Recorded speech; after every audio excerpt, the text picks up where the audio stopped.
എടോ, ഇന്ന് ഇരിക്കണ ഓരോരുത്തരും വഴുത് കേൾക്കാനാണോ വന്നേ? അല്ല. ഇരിക്കണ നമ്മളെല്ലാവരും വഴുത് കേൾക്കാനല്ല വന്നത്.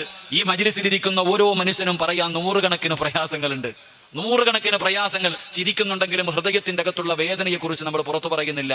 കാണുമ്പോൾ ചിരിക്കുന്നുണ്ട്, മനുഷ്യന്റെ ഹൃദയം ഉരുകിക്കൊണ്ടിരിക്കുകയാ, സമാധാനമില്ല.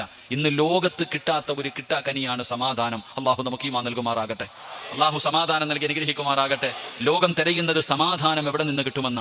എവിടെ നിന്നാണ് സമാധാനം കിട്ടുന്നത്? പണം കൊടുത്ത് വാങ്ങാൻ പറ്റുന്ന ഒന്നാണോ സമാധാനമല്ല. അധികാരം കൊണ്ട് നേടാൻ പറ്റുന്നതാണോ? ആൾബലം കൊണ്ട് നേടാൻ പറ്റുന്നതാണോ? സൗന്ദര്യം കൊണ്ട് നേടാൻ പറ്റുന്നതാണോ? കുടുംബ മഹിമ കൊണ്ട് നേടാൻ പറ്റുന്ന ഒന്നല്ല സമാധാനം. നിങ്ങൾ ഖുർആൻ എടുത്തു നോക്ക്.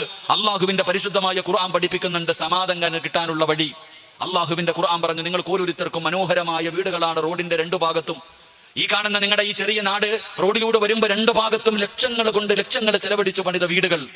ഏറ്റവും കൂടിയ വിലപ്പെട്ട സാധനങ്ങൾ കൊണ്ടുവന്ന്, ഫർണിച്ചറുകൾ കൊണ്ടുവന്ന്, ഗ്രാനൈറ്റ് കൊണ്ടുവന്ന് മനോഹരമായ രീതിയിൽ കൊട്ടാരം പോലെയുള്ള വീട് പണിത് നിങ്ങളുടെ ഓരോരുത്തരുടെയും ബെഡ്റൂം കണ്ടാൽ 5 സ്റ്റാർ ഹോട്ടലുകൾ പോലും തോറ്റുപോകുന്ന രീതിയിൽ ലക്ഷങ്ങൾ ചെലവഴിച്ച് നിങ്ങൾ വീട് വെച്ചിട്ടുണ്ട്. അള്ളാഹു പറഞ്ഞത് എന്തെന്നറിയുമോ? വല്ലാഹു ജഅല ലക്കും മിൻ ബുയൂതിക്കും സകന. വീട് സമാധാനം തരുന്ന ഒരിടമാ, വീട് സമാധാനം തരുന്ന ഒരിടമാ. എന്റെ പ്രിയപ്പെട്ട സഹോദരങ്ങളെ, നിങ്ങൾ ചിന്തിക്ക്, കഷ്ടപ്പെട്ട് ഒരു വീട് വെച്ചിട്ട് ആ വീടിന്റെ അകത്ത് സമാധാനത്തോടെ നിങ്ങൾക്ക് ഉറങ്ങാൻ പറ്റുന്നുണ്ടോ? അള്ളാഹു നമുക്ക് ഈമാൻ നൽകുമാറാകട്ടെ. അല്ല പറഞ്ഞതെന്താ? വീട് സമാധാനം തരുമെന്ന. വീട് സമാധാനം തരുമെന്ന.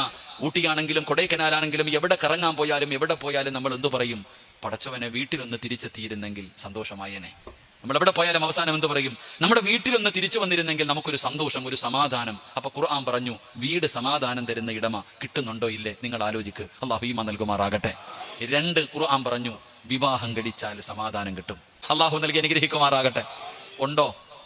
അതൊരു വല്ലാത്ത ചോദ്യവാ, നെഞ്ചത്ത് കുത്തുന്ന ചോദ്യവാ. വിവാഹം കഴിച്ചാൽ സമാധാനം കിട്ടുമെന്ന് ഖുർആൻ പറയുന്നുണ്ട്. നിങ്ങൾ എന്ത് പറയുന്നത്? പടച്ചവനെ ഉസ്താദെ, എന്ന് കല്യാണം കഴിച്ചോ അന്നത്തോടു കൂടി ആ സമാധാനം ജീവിതത്തിൽ നിന്ന് പോയി. അള്ളാഹു കാത്തുരക്ഷിക്കുമാറാകട്ടെ. വിവാഹം കഴിച്ചിട്ട് സമാധാനം ഉണ്ടോ? പറയടോ, ഉണ്ടോ? അള്ളാഹു നൽകി അനുഗ്രഹിക്കുമാറാകട്ടെ. അള്ളാഹു നൽകി അനുഗ്രഹിക്കുമാറാകട്ടെ. കല്യാണം കഴിച്ചവരൊക്കെ ഒന്ന് കൈപൊക്കിക്കേ. നമ്മൾ ചോദിച്ചത് മനസ്സിലായില്ലേ? ചിലർക്ക് കൈ പൊങ്ങണില്ല. അണ്ണാ രംഗം ഓർക്കാം. പൊക്ക് വാപ്പാ. വിവാഹം കഴിച്ച് രണ്ടാമതിന് പെണ്ണ് കെട്ടിക്കാനാണോ? അല്ല. നീ എന്ത് കെട്ടാനാ ഈ പ്രായത്തിൽ? അള്ളാഹു ആഫിയത്തുള്ള ദീർഘായുസ് നൽകുമാറാകട്ടെ. ദുനിയാവിലെ ഭാര്യയെ, ഇവിടെ കല്യാണം കഴിച്ച, വിവാഹം കഴിച്ച നിന്റെ ഭാര്യയെ സ്വർഗത്തിലും ഭാര്യയായിട്ട് കിട്ടാൻ ആഗ്രഹമുണ്ടോ? ഉണ്ടോ? ഒന്ന് കൈ പൊക്കിക്കേ. നേരത്തെ പൊക്കിയ പല കൈ ഇപ്പൊ പൊങ്ങിയെന്ന് അറിയണ്ട. അതാ ഞാൻ പറഞ്ഞേ. പലരും കൈ പൊക്കണില്ല. കാരണം എന്തേ? ഉസ്താദെ, ഇവളെ ഇവിടെ തന്നെ സഹിക്കാൻ പറ്റണില്ല, ഇനി സ്വർഗത്തിലുണ്ടോന്നാ ചോദിക്കണേ.